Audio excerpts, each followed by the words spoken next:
사도행전 28장 11절에서 22절 말씀.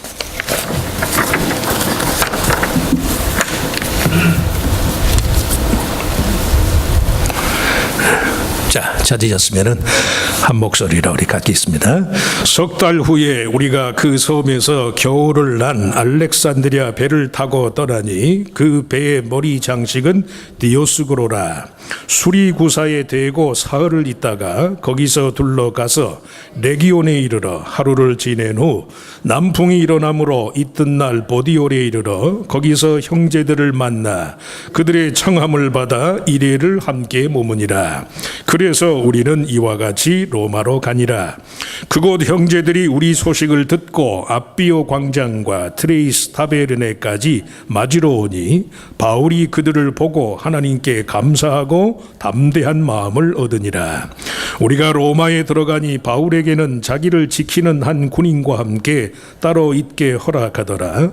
사흘 후에 바울이 유대인 중 높은 사람들을 청하여 그들이 모인 후에 이르되, 여러분 형제들아, 내가 이스라엘 백성이나 우리 조상의 관습을 배척한 일이 없는데 예루살렘에서 로마인의 손에 죄수로 내준 바 되었으니 로마인은 나를 신문하여 죽일 죄목이 없으므로 석방하려 하였으나 유대인들이 반대하기로 내가 마지 못하여 가이사에게 상소하며 내 민족을 고발하는 것이 아니니라.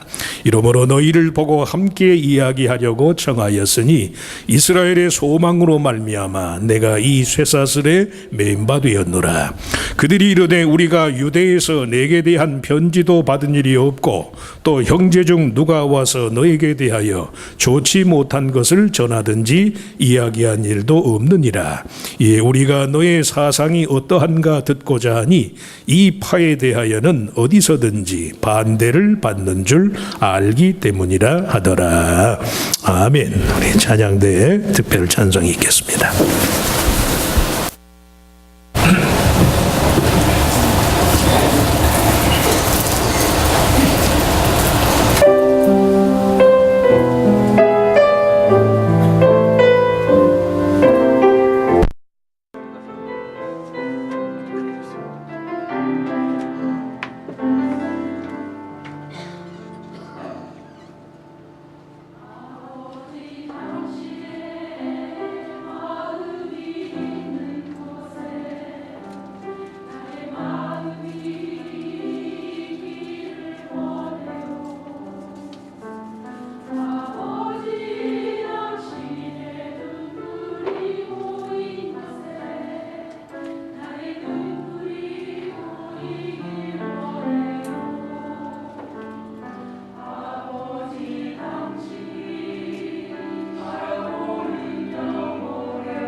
가지고 매이지 않는 구원, 매이지 않는 구원, 그런 제목으로 잠깐 은혜를 나누고자 합니다. 사도행전 전체에 걸쳐서요, 바울의 그 선교 여정의 마지막 항해에 관한 오늘 본문의 기록을 포함해서 항해 일정에 관한 기록이 무려 12번이나 사도행전에 나와요. 그 이유인즉 인생은 인간 내면의 풍랑뿐만이 아니라 현실에서의 풍랑과 맞서서 싸워야만 하는 존재다. 그런 사실을 강조하기 위해서 특별히 바울의 이방 전도 사역을 포함해서 사도들의 활동과 관련한 풍랑 속에서의 그 어려움에 관한 일들이 많이 기록이, 사도행전뿐만이 아니고 성경 전체에 엄연히 존재하는 인생의 풍랑을 어떤 마음 자세로 받아들일 것인가, 그리고 그로 인한 궁극적인 삶의 성숙과 성공을 어떤 식으로 이루어낼 것인가, 그게 관건이. 자주자주 말씀하지만 예수 믿는다고 어려움이 없을 리가 없어요. 더 많지, 더. 시간도 들이고 정성도 들여야 되니까. 문제가 없다는 것이 아니라 문제 가운데서 우리가 어떻게 유익을 이룰 것인가.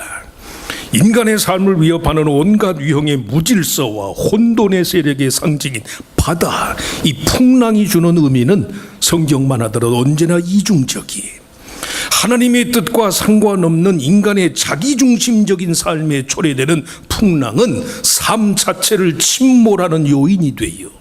하지만 동일한 삶의 풍랑 속에서도 하나님의 뜻과 계획에 충실할 경우 인생의 풍랑이 정해진 삶의 목적지를 향해서 한층 더 수월하게 나아가도록 하는 추진력과 같은 것이 된다는 말씀이에요. 노아의 홍수 때 온 세상이 40일 동안 비가 왔다고 그랬으니까 온 세상이 물로 뒤덮였어요. 노아 홍수 당시 같은 물이 방주 안에 노아와 그의 가족들에게는 아라랏산 꼭대기에 이르도록 하는 구원과 희망과 새로운 세상으로의 진입을 위한 것이었지만, 방주 밖에 패역한 다른 모든 사람에게는 그 물이 천지를 뒤덮는 하나님의 심판이었단 말씀이에요. 같은 물인데도 의미와 효과가 달라. 어떤 사람에게는 그 풍랑이 하나님의 구원을 이루어요. 하나님 만나는 계기가 되는 게, 어떤 사람은 자멸하는 거예요. 자멸. 뭐가 다를까? 바다의 풍랑과 관련한 선지자들의 대비적인 운명에 관한 교훈을 오늘 본문의 바울, 또 구약에 나오는 요나서의 주인공인 요나에게서도 찾을 수가 있어요. 니느웨 성으로 가서 회개의 복음을 전해야 할 전도자 요나가 지극히 주관적인 판단에 사로잡혀서요, 전도자의 삶 대신에 민족주의자, 한국에서 요새 좋아하는 국가주의자의 삶을 택한 결과 바다 한가운데 자신과 모두를 위험에 빠뜨려요. 반면에 죄수의 신분에 처하기까지 로마에 가서 이방전도의 의무를 감당하고자 했던 바울은 풍랑 한가운데서도 확실한 주님의 구원의 약속에 의지해서 자신은 물론이고 자신과 함께 그 배에 탔던 276명의 생명을 다 건져내잖아요. 다. 피할 수 없는 삶의 파고를 지나는 동안 사람이 자기 생각에 매이지 않고 하나님의 뜻과 계획에 충실하고자 할 때 하나님은 반드시 더 큰 구원의 은혜를 베푸는 분이시다. 그리고 그 은혜는 우리들 자신의 모든 현실적인 판단의 제한성을 초월하는 것이다. 그래서 하나님의 구원은 매이지 않는 구원이다. The unbound salvation. 매이지 않아요. 바울이 경험한 매이지 않는 하나님의 구원의 첫 번째 요소는 일체의 숙명론을 벗어버리는 것이다. Fatalism. 열 나흘이나 지속된 아드리아 연안의 풍랑과의 사투 끝에 간신히 멜리데 섬에 상륙한 바울과 그의 일행은 섬 원주민들의 영접을 받아요. 바울이 그 손을 독사에 물렸으나 그 몸이 상하기는커녕 오히려 열병과 이질로 인해 고생하는 그 섬의 추장의 아버지의 병든 몸을 기도와 안수로 고쳐 독사에 물릴 정도의 모진 피해를 겪는 것은 필경 살인죄와 같은 무자비한 범죄로 인한 결과일 것이다. 이게 원주민들의 숙명론이에요. 한국 사람도 다소 그런 경향이 있죠. 근데 그런 원주민들의 숙명론적인 생각과는 달리 초월적으로 역사하는 믿음의 능력이 나타나는 거예요. 독사의 독이 바울의 몸에 아무런 해를 끼치지 못할 뿐 아니라 다른 사람의 질병까지도 치료하는 능력을 나타냈어요. 능력을. 신학자들이 그래서 The wounded healer, 상처받은 치료자. 같은 상처인데 그 사람에게는 그 상처가 자기도 낫고 다른 사람을 낫게 하는 치료의 능력이에요. 치료의 능력. 어떤 사람은 그 상처에서 그냥 죽어버려요. 뭐가 달라요? 어떤 마음으로 인생의 상처를 받는가? 중요한 얘기예요. 하나님의 구원을 경험한 자의 삶에 내포된 전혀 다른 종류의 생명의 능력, 하나님의 온전케 하는 구원의 능력의 표현이었단 말씀이에요. 멜리데 섬 원주민들의 인과율적인 운명주의적인 생각, 죄와 형벌, 인간의 모든 불행은 죄 때문일 것이다. 이 죄와 형벌이라는 숙명론적인 이 사고는 바울이 바다 한가운데서 하나님의 구원을 경험한 사실과 관련해서 굉장히 중요한 의미를 가져요. 바울이 누구예요? 그리스도인들을 핍박하고 옥에 가두는 일에 앞장섰잖아요. 스데반 집사가 죽을 때는 스데반을 사형에 해당한 자라고 가표를 던졌던 사람이거든. 다메섹 도상에서 부활하신 그리스도를 만나서 이방 전도를 위한 하나님의 택한 그릇으로의 사명을 받았지만 그 자신이 과거에 범한 죄를 생각하면 나는 죽어 마땅한 죄인이라는 생각이 항상 그 뇌리 속에 있는 거예요. 얼마나 그것이 힘들었든지 그것을 사단의 가시라고 표현할 정도로. 그런 바울에게 있어서 자기 속의 죄의식으로부터 해방이 언제나 주된 관심사였단 말씀이에요. 물론 그것을 통해서 자신을 온전케 하는 하나님의 능력을 경험하는 비결이기도 했어요. 원초적 두려움의 상징인 바다 위의 풍랑 속에서의 하나님의 구원을 통해서 바울은 자신은 물론이고 그와 동행했던 모든 사람들에게 순전히 은혜로 말미암은 하나님의 구원을 경험한 거예요. 구원은 하나님의 은혜다. 하나님의 은혜. 내가 비록 죄되고 내가 비록 모자라지만 내 영혼의 구원만큼은 믿음으로 하나님이 내게 주시는 은혜의 선물이다. 이 하나님께 대한 믿음을 이 세상의 어떤 인과율도 지배할 수 없는 것이다. 물론 죄를 지면 형벌을 받아야지요. 그러나 그 형벌 후에도 하나님은 삶의 새로운 근본을 주시니까 그게 달라. 그게 운명주의를 부정하는 건 아니에요. 죄 졌으면 벌 받아야지. 벌을 받으면서도 그 벌로 끝나는 인생이 있고 그 벌이 매개가 돼서 삶의 새로운 근원이 마련된다니까. 이걸 누가 말릴 거예요? 그래서 믿는 자에게 능치 못함이 없는 거예요. 믿으시면 아멘. 능치 못함이 없느니라. 삶의 새로운 기원을 주시니까. 팔자, 운명, 가족의 무슨 부모 탓, 조상 탓 있죠. 왜 그런 요소가 없어요? 시공간에 제한을 받는 인간인데 제한을 받긴 받는 거예요. 그러면서도 하나님께서 믿음 안에서 초월케 하시더라는 말씀이에요. 초월. 오늘 아침 성경 공부 시간에 인간의 영혼의 기원은 하나님이시다. 하나님. 부모에게서 유전되는 것 아니에요. 각 사람의 영혼의 기원은 하나님이 하나님. 내 부모가 아무리 저주스러운 삶을 산다 할지라도 그 자식의 영혼의 주인은 하나님이 하나님. 그걸 모르니까 사람들이 부모의 불행이 자식에게 유전되는 줄 알아요. 그 뭐 가게 흐르는 저주의 사슬을 끊어야 된다나? 인간 영혼의 주인은 하나님이시니까 불행한 삶의 환경이 내가 겪는 불행의 요인일 수 없다는 말씀이에요. 왜? 내 삶의 근원이 하나님이시니까. 숙명론 따위는 아무것도 아니. 믿으시면 아멘. 아무것도 아니에요. 아무것도. 믿는 자에게 능치 못함이 없는 거예요. 바울 자신의 죄의식에 대한 확실한 해답을 제공받은 게 누가? 그리스도가. 사람으로는 안 되는 것이지만 숙명론으로부터 벗어나는 하나님의 구원이다. 바울이 경험한 매이지 않는 하나님의 구원의 두 번째 요소는 매이지 않는 성도 간의 사귐. 멜리데 섬의 원주민들을 통해 경험한 풍성한 호의가 복음은 하나님과의 관계뿐만 아니라 인간관계에 있어서도 결코 매이지 않는 새로운 관계성, 새로운 교제를 가능케 한다는 사실을 보여줘요. 이방 땅 한복판인 로마의 죄수의 신분으로 끌려온 바울을 영접하기 위해서 아비오 광장 트레이스타베르네까지 무려 40마일에 이르는 길을 달려온 유대 크리스찬들의 영접을 받고 바울은 담대한 마음을 얻었다. 오늘 15절 말씀에 그래요. 복음의 능력만큼이나 매이지 않는 성도 간의 사랑의 위력의 표현이 하나님이 그의 자녀들에게 주시고자 하는 모든 유익과 능력이 언제든지 사람의 손길을 통해서 전달되기 때문에, 그래서 믿는 자의 삶 속에 성도가 추구하는 최고의 기적은 신앙 공동체 안에서의 진정한 사귐과 변화, 서로에 대한 존경과 섬김의 의무가 실현되는 거예요. 은혜가 뭐예요?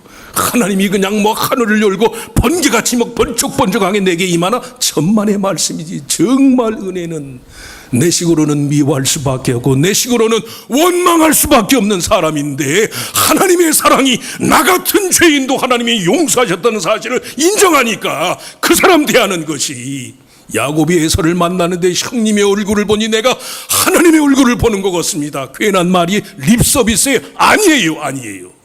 자기가 얼마나 죄된 사실을 아니까 이런 나를 영접하신 하나님인데 하물며 그 사람인들, 그러니 어떻게 사랑과 존경과 관심의 대상이 되는 거지요. 그게 기적이에요. 허튼 기적들 추구하지 마시기 바랍니다. 내가 달라져야 기적이에요. 내가 달라져야지. 바울이 경험한 진정한 기적이 다름 아닌 성도 간의 진실한 교제의 산물이 항상 냉소적이고 항상 내리깔고 항상 무시하던 사람이 따지고 보니까 정말 아무것도 아니거든. 정말 그 많은 학문, 가말리엘 학파에서 유대 학문의 최고봉이지만 예수 그리스도를, 그 사랑을 알고 나니까 이게 배설물 똥덩이에 불과한 똥덩이. 학위가 있는들 뭐 하겠어요, 사람이 되지 않으면. 19세기의 역사관 알프레드 로이즈라는 프랑스의 교황청의 파문을 받은 신부가 있어요. The Birth of the Christian Religion, 기독교라는 종교의 탄생, 그런 기독교를 비아냥거리는 책에서 예수는 하나님 나라를 증거했는데 나타난 것은 교회뿐이더라, 그런 말을 자주 해요. 교회를 하도 그 시대 그때나 지금이나 별 볼 일 없어 보이거든. 예수는 하나님 나라를 증거했는데 이 땅에 난 건 겨우 교회 따위만 있을 뿐이다, 이렇게 말을 했어. 다분히 교회에 대한 신랄한 비판인데 역설적으로 교회에 대한 가장 중요한 정의가 됐어요. 왜? 세상에서 제일 어렵고 힘든 일이 뭐예요? 사람의 마음을 얻는 게 힘들어. 경험들 하시나요? 돈 버는 게 힘들어요? 돈은 길을 쓰면 벌어진다니까. 정말 사람의 마음을 얻기가 힘들어요. 겪어보셨지? 안 변하는 건 안 변하거든. 몇십 년이 지나도 사람 마음 얻기가 어려워요. 그래서 세상에서 정말 어렵고 힘든 일이 사람의 마음을 얻는 것이라는 점을 감안할 때 주님의 메시지의 최고봉도 그 무엇에도 매이지 않는 성도 간의 진정한 사귐인 교회의 기초를 마련하는 데 있다는 말씀이. 그래서 별의 별 말을 많이 해도 신앙인의 삶의 가치 기준은 하나야. 그 사람이 교회 생활을 성실하게 하는가. 이유는 많지. 교회가 이유는 많아요. 그러나 성도라면 성도의 진정한 삶의 평가 기준은 한 가지라니까. 제대로 교회 생활을 하는가, 제대로 신앙 공동체 안에서의 변화를 추구하는가. 혼자 독불장군처럼 하는 건 누가 못해요. 다 잘하지. 다. 한국 사람은 전부 제가 제일인데. 누가의 정치, 루칸 폴리틱스라는 제목으로 사도행전상의 바울의 이방전도 사역이 로마의 제국주의에 타협하고 반유대주의를 표방하는 것이다, 비판하는 사람들이 많아요. 그러나 우리가 아는 것처럼 바울의 일관된 복음주의적인 태도는 이스라엘을 포기하지 않는 하나님, 그 백성을 포기하지 않는 하나님이 결코 이방인 역시 버리지 않을 것이다. 그게 바울의 인생 철학이야. 그게 바울의 전 우주관이에요. 정말 그 백성을 사랑하고 아끼는 분이시라면 이방인 또한 버리지 않을 것이다. 그래서 바울의 정치학을 누가가 기록하는 바울의 정치관을 비판하는 그 어리석은 자들에게 바울의 정치는, 누가의 정치는 성육신의 정치다, 예수님의 정치다. Jesus politics, incarnational politics. 땅의 사람들을 얻기 위해서 초라한 인간의 모습으로 오신 예수님처럼 반로마적인 선동가나 국가주의자도 아닌 죄수의 신분으로 그들 곁에 찾아온 바울을 온 교회가 맞아주었더라.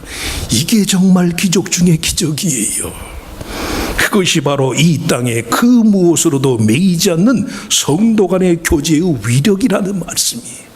언제든 하나님의 구원은 사람을 통해서 나타나요. 낙심천만하고 죽을 것만 같은 외로움이 있다가도 어느 누구가 그저 전화 한 통화, 카톡의 메시지 하나로도 하나님이 당신을 사랑합니다, 내가 당신을 위해서 기도하고 있어요. 얼마나 힘이 돼요. 얼마나. 입에 발린 얘기 좀 자주 하시라고. 옆 사람 쳐다보고 한번 하세요. 우리 입에 발린 얘기라도 자주 합시다. 하세요. 입에 발린 얘기라도 합시다.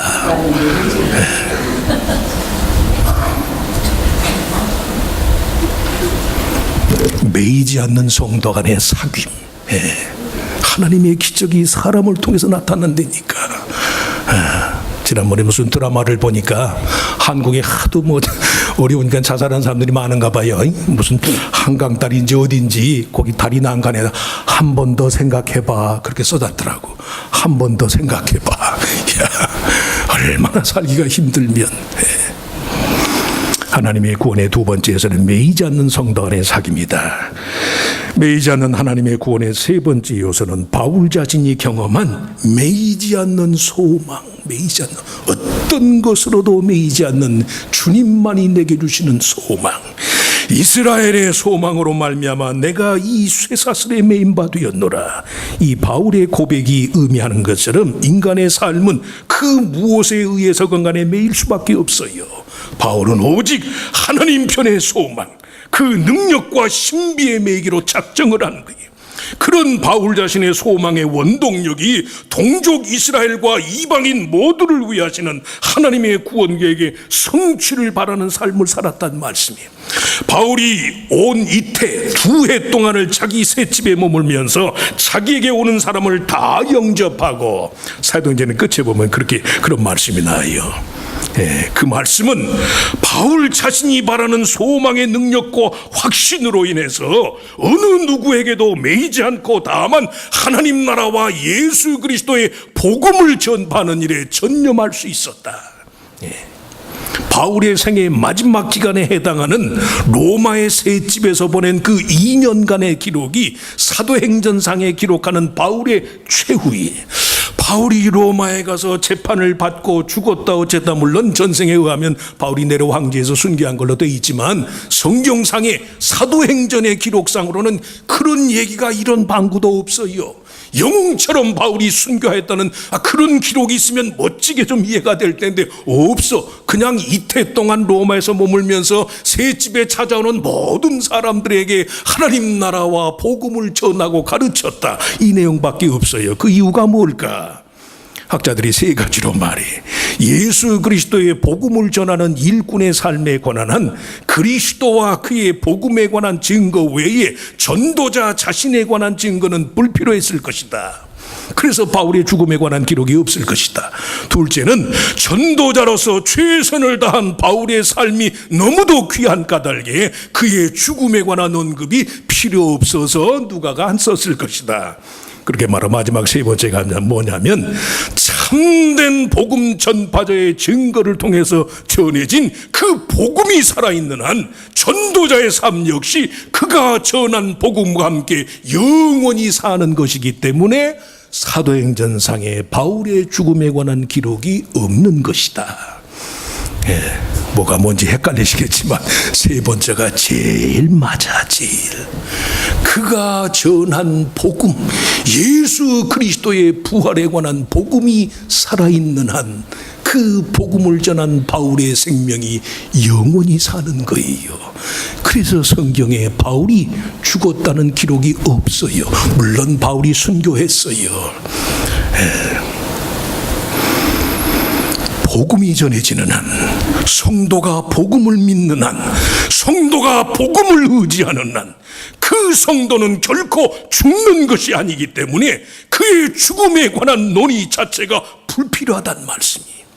예수 그리스도 자신이 성육신한 하나님의 말씀인 것처럼 바울을 포함해서 모든 전도자의 삶은 다만 그들이 전한 복음과 함께 영원히 살도록 부름을 받았기 때문에 영원한 생명의 약속인 그리스도의 복음으로 인한 소망이 내 안에 충만하면 부질없는 죽음에 대한 일체의 염려로부터 벗어나요.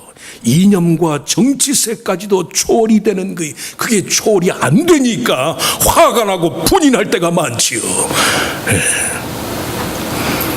내가 정말 믿는 복음이 참되다면, 내가 전한 복음이, 내가 의지하는 복음이 참되다면 그 복음이 살아있는 한 나는 영원히 사는 거란 말씀이에요. 조금 어렵지만 이해가 가시나요? 그래서 복음을 믿으셔야 돼. 운명주의적인 생각 믿지 말고 복음을 믿으시라고.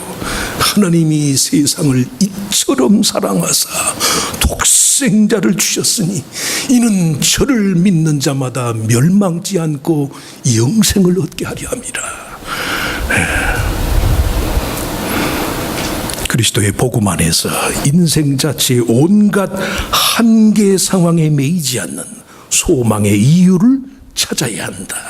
그리고 그 소망 안에서 영원히 사는 삶의 주인공들, 돈벌이가 잘 될 때나 시원찮을 때나 가난할 때나 병들었을 때나 젊어서나 늙어서나 내가 믿은 복음이 정말로 생명의 복음이고 부활의 복음이라면 이 복음이 살아있는 한, 이 복음에 의지해서 살아가는 내 삶은 항상 있는 것이다. 항상 내 대에 이루어지지 않으면 내 다음 때라도 복음의 약속 안에서 하나님이 이룰 것이다. 그러니까 어떻게 해요? 나도 믿고 자식들도 믿게 하는 거지요. 복음 안에서 인생의 온갖 한계 상황에 매이지 않는 소망의 이유를 찾고 그 소망 안에서 영원히 사는 삶의 주인공들, 이런 사람들을 매이지 않는 구원의 소유자, 어떤 것으로도 매이지 않는 구원의 소유자라고 불러요. The unbound salvation, 어떤 것에도 매이지 않는 하나님의 구원. 그 구원의 경험자들이, 그 구원의 수혜자들이 다 되시기를 주의 이름으로 축원합니다. 축원합니다. 하나님, 사람의 말도 설득력이 있는 것은 마음을 움직이기도 하고 눈물이 쏟아지게 하고 반대로 감정을 상하게 하기도 하고, 하물며 우리에게 영생을 주시고자 약속하시는 하나님의 구원의 복음, 이 복음을 믿는다고 하면서도